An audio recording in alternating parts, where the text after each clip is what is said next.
Et Alex, t'as vu la nouvelle fonctionnalité dans l'appli NutriInfo? Elle te permet maintenant de donner des infos sur certains produits grâce à une photo et notamment sur les fruits et les légumes pour le moment. Oui, j'ai vu. Plutôt sympa comme fonctionnalité. J'ai testé hier en faisant mes courses. Bon, l'application a encore quelques difficultés sur certains fruits. Ils vont sûrement enregistrer les photos pour pouvoir améliorer la détection, mais globalement, ça marche plutôt bien. Enregistrer les photos? Mais l'appli a déjà été téléchargée 5 millions de fois. J'imagine même pas si tout le monde prend une photo. Attends, ils vont plus avoir de place sur leur serveur. Et oui, et dis-toi, ils vont devoir aussi traiter chaque image. Certaines seront floues, trop sombres, de mauvaise qualité, et j'en passe. Mais ils sont fous, ils pourront jamais stocker toutes ces images. Alors si en plus ils doivent repasser sur chaque photo, même en laissant les serveurs allumés, ils arriveront jamais à suivre s'il y a toujours des millions de photos ajoutées. Ah ça, j'ai envie de dire, vive le cloud. Le cloud, tu veux dire le truc que j'utilise pour sauvegarder mes fichiers importants?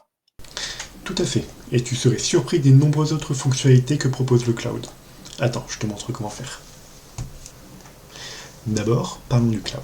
Il faut savoir que le cloud regroupe un grand nombre de services différents, que l'on va pouvoir répartir en trois catégories. Première catégorie, le SaaS, pour Software as a Service, ce qui correspond à une application disponible depuis le web. Par exemple, l'agenda Google. Pas besoin de l'installer, on peut s'y connecter directement depuis un navigateur internet. Ensuite, l'IaaS, pour Infrastructure as a Service. C'est la mise à disposition de ressources informatiques. C'est justement ce que l'on va utiliser lorsqu'on va sauvegarder des fichiers. On va utiliser de la place sur un disque dur qui est branché quelque part. Enfin, le PaaS, pour Platform as a Service. Service plus global, plus complet. Il va proposer à la fois l'infrastructure matérielle, comme les serveurs, l'espace de stockage, mais également l'infrastructure réseau, avec notamment les logiciels utiles au déploiement d'applications. Intéressons-nous à AWS, pour Amazon Web Services. AWS propose énormément de services, et pour notre application, on va s'intéresser essentiellement à deux services différents.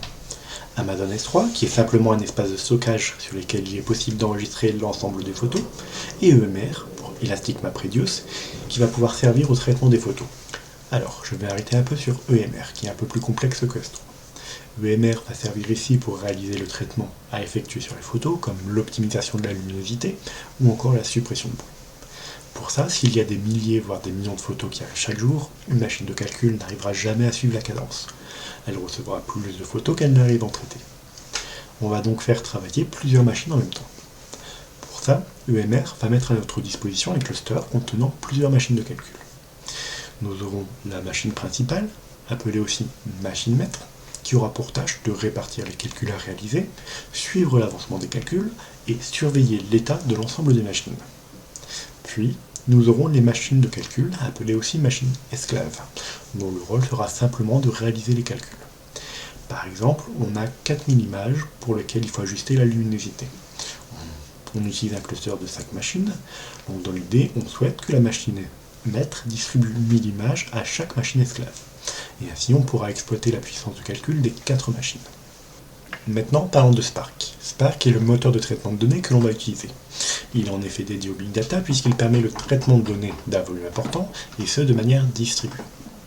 C'est ce que l'on va utiliser avec le service EMR afin de distribuer le traitement des images sur l'ensemble des machines du cluster. Spark va nous apporter trois gros avantages par rapport à l'environnement Hadoop. Premièrement, sa rapidité, puisque contrairement à Hadoop qui utilise un stockage des données sur disque, Spark va utiliser un stockage sur RAM, ce qui apporte un accès et une écriture bien plus rapide. Ensuite, sa simplicité. Il utilise un modèle de programmation simple qui permet de développer des applications en Python, R, Scala ou encore Java. Dernier point, sa généralité. Ce que j'entends par là, c'est qu'il est directement livré avec des bibliothèques prenant en charge les requêtes SQL, les données en flux, le machine learning et le traitement de graphique.